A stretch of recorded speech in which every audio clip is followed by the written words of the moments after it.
Morning glory and evening grace, America. I'm Hugh Hewitt. Welcome to my Friday edition Week in Review. As always, we are joined by Ben Domenech because we are lucky. Ben is a contributor at Fox News. He has got his own newsletter over at The Transom. He's editor-at-large for The Spectator. And now the Big Ben podcast is out there. It's a fabulous edition this week. Mary Catherine Ham joins him on the Big Ben podcast. Ben, I want to think your Big Ben podcast dropped before Hulk Hogan died. Am I right? Yes, you are correct. In fact, immediately as soon as that happened, I wished that I had had the opportunity to obviously weigh in on it. Mary Catherine tweeted this out, but it's been a rough week for 80s babies like myself and her. And we, having grown up, seeing him and everything that he brought to bear in his role, and of course, the iconic nature of his association with patriotism in America. It's just a huge loss, and quite honestly, surprising. I think. Obviously, wrestling years are kind of like dog years. I kind of feel like, but it's hard to lose someone that iconic from at least in my case, my childhood.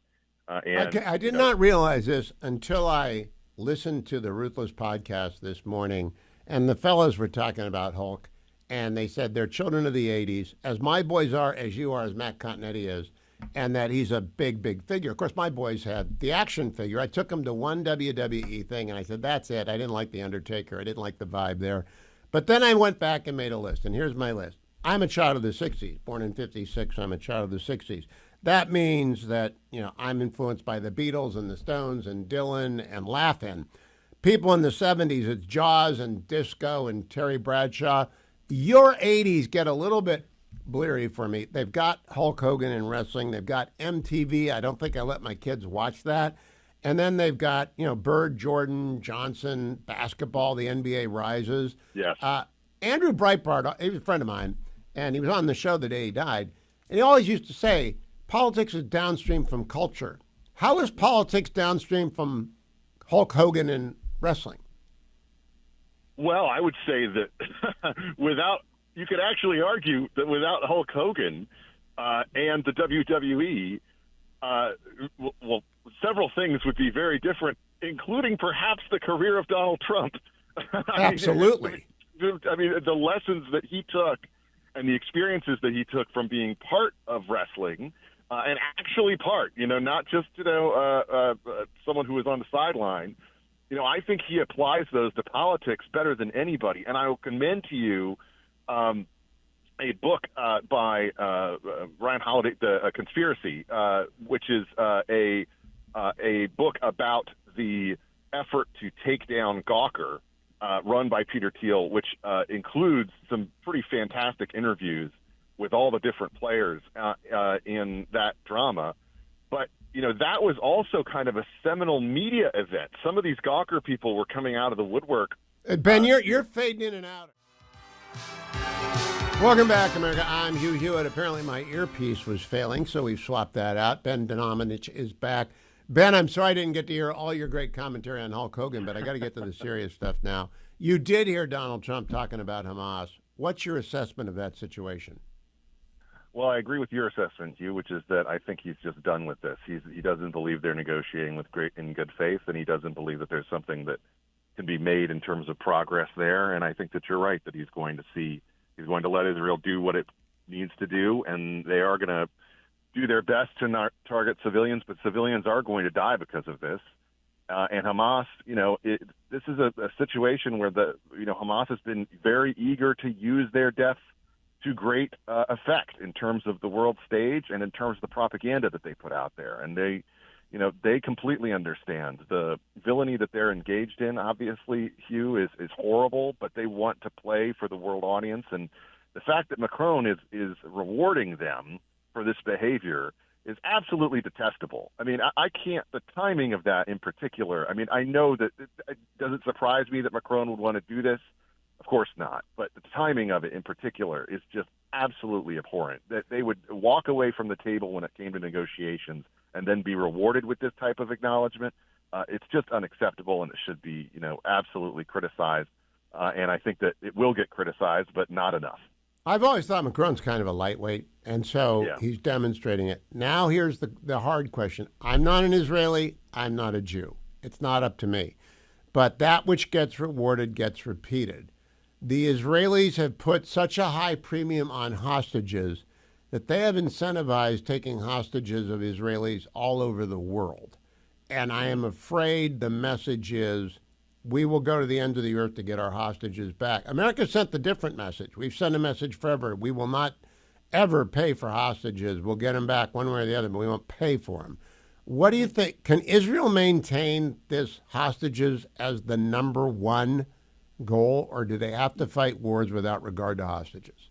I think that increasingly they have to fight wars without regard to hostages, and that's unfortunate, but it's just the reality, which is that, as you say, when you have the incentive put in place to take more Israeli hostages, then there's going to be more of them taken, and there's going to be more scenarios like this that play out all around the world. And unfortunately, I think that part of this was just a natural reaction to the horrible situation following 10/7 that led people to come to identify with these hostages, to speak about them so openly, to prioritize them. And it's not that we don't think they're a priority. It's just that, as you say, America has always had a bit of a more reticent strategy when it comes to this stuff, and they believe that they can achieve hostage releases through negotiation and trades and things along those lines. They'll do it. But, when you start to pay for them, when you start to have this type of thing out there, there's only going to be more of them taken. Now, Ben, I want to turn to John Brennan. I interviewed Jeff Shepard yesterday. Jeff is the leading expert on Watergate in the world. I went to work for Richard Nixon in 1978. I know this. I ran the Nixon Library. I ran the Nixon Foundation. And whenever I needed anything about Watergate, called Jeff Shepard. And, of course, the beating heart of Watergate is Nixon talking to Haldeman about getting the CIA to do something. The CIA said no. Here the CIA is the beating heart of a scandal. And John Brennan testified in Congress in 2023, so there's a 5-year statute on 18 U.S.C. 1001. If he lied, he can be prosecuted. Do you think he lied and misled everything? And do you think all roads run to John Brennan? And maybe Barack Obama, but we're not going after him. Maybe President Trump should pardon him as a display of what we think about him. But what about Brennan? Well, I think holding Brennan to account is absolutely justified in this circumstance, just given the fact that we have seen him. This isn't the first time that he's lied to Congress.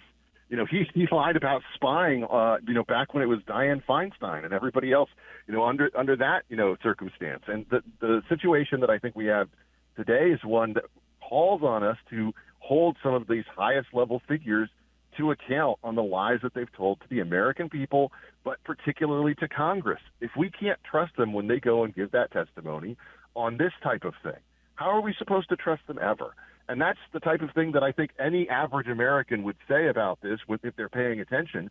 And the fact that they would immediately switch, go back on air and say, this is all bogus, it's just meant to distract from Jeffrey Epstein or something like that, when this is incredibly important. It's something that threw the country into a horrible and chaotic situation for several years because of the lies that they told and because of this ginned up and tortured intelligence, frankly, to try to say something that just was not true. And so, Ben, what is the motive? The one thing I cannot figure out, they lost the election, they're stunned, and Brennan goes in to see Obama, and all of a sudden the document that Ratcliffe referred to DOJ shows that Brennan bigfooted the career analyst at CIA to make it look like Putin was trying to get Trump elected, and he wasn't. So we know what what's the motive for doing that? To me, this is the immediate aftermath of the Trump election, when there was so much of a flood into the idea that he represented an existential threat to government itself, that I think that some of these older and established people who believe that they know best and believe that they are, the stand-up, steel-spine defenders of truth, justice, and freedom, and all these other things, they believed that they needed to act, and that they were willing, I think, to stretch the truth in order to act against someone they thought was an existential threat to the future of the country. And the problem is, of course, that that's not their decision to make. That's not the truth. That's not what they're supposed to do. That's not their job. And even if you do believe that someone represents an existential threat to government, I mean, I would not want some Republican in charge to have done this to Barack Obama when there were a lot of people out there, on the right who were saying he represents a socialist takeover of America at the time of his election. That's the kind of thing that, of course, we do not want to see from any government service, but particularly from our intel and justice servants who have such an important job to do on our behalf. But I hear what you're saying, but the idea of existential threat is so out there. It's so effervescent for them to engage in lying in order to disrupt and ruin a presidency before it begins. It's unheard of. In fact, here's what Trump said about it today. Cut number 18. View on presidential immunity would apply to former President Barack Obama and what you're accusing him of doing. It probably helps him a lot. Probably helps him a lot, the immunity ruling. But it doesn't help the people around him at all. But it probably helps him a lot. Okay, so the president's not going to go after Obama, but you want the DOJ strike force to dig deep. Ben, we got 30 seconds.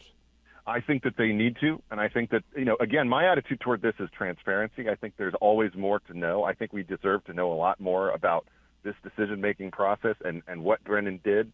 And I believe that the only way that you're going to restore faith in these institutions is if people are held to account in a transparent way.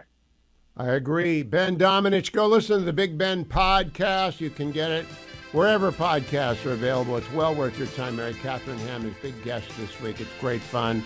You can also read him at The Spectator and on The Transom. I'll be right back, America. Stay tuned. It's Hugh Hewitt. The Hugh Hewitt Show is now available on TV.